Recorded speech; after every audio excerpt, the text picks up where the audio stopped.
بهمة حب الأنام। আমি নামাজ পড়ি এবং হস্তমৈথুনের ও বদভ্যাসে অভ্যস্ত। আমি চেষ্টা করি এমন এই জঘন্য পাপ থেকে নিজেকে বের করতে, কিন্তু যতবারই অপরাধ করি ততবার চেষ্টা করি এবং তওবা করি। শাইখ দয়া করে বলবেন আমি কি নিজেকে কিভাবে এই পাপ থেকে বিরত রাখতে পারবো?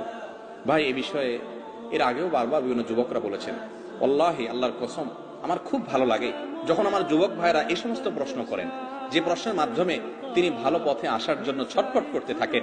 শয়তানের সাথে পারেন না, ইবলিস তাকে অন্যায়ের পথে, হারামের কাছে নিয়ে যায়। তিনি চান একটু আসার জন্য।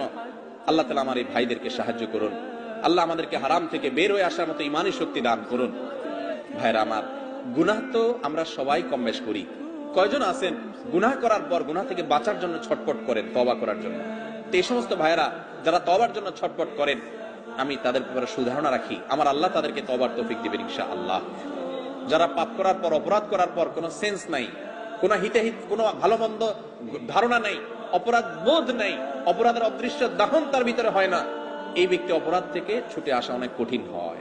অপরাধ করতে করতে অপরাধের ব্যাপারটাতে এতটা বেপরোয়া হয়ে যায়, তার কাছে অপরাধ দাইলবাত হয়ে যায়। এটা খুব ডেঞ্জারাস আলামত। তওবার নসিব হয় কম, চোখের পানি ফেলেন যে আল্লাহ, পাপ তো করি, তোমার কাছে দিলটা নরমও হয় না। আল্লাহ আমাদেরকে গুনাহ থেকে সরে আসার তৌফিক দান করুন। হস্তমৈথুনের এই গুনাহের সাথে আমাদের অনেক ভাইরা জড়িত, অনেক ভালো কাজ আছে, কিন্তু এখান থেকে বাঁচতে পারে না। ভাই, এক নম্বর কথা হলো, মোবাইল থেকে সমস্ত খারাপ জিনিস ফরম্যাট করে ডিলিট করে দেন। যদি সৎসাহস না থাকে বা মনে হয় যে আবার মোবাইলে সেটা চলে আসবে, মোবাইলটা বিক্রি করে একটা বাটনওয়ালা মোবাইল নেন যেখানে কিছু থাকবে না।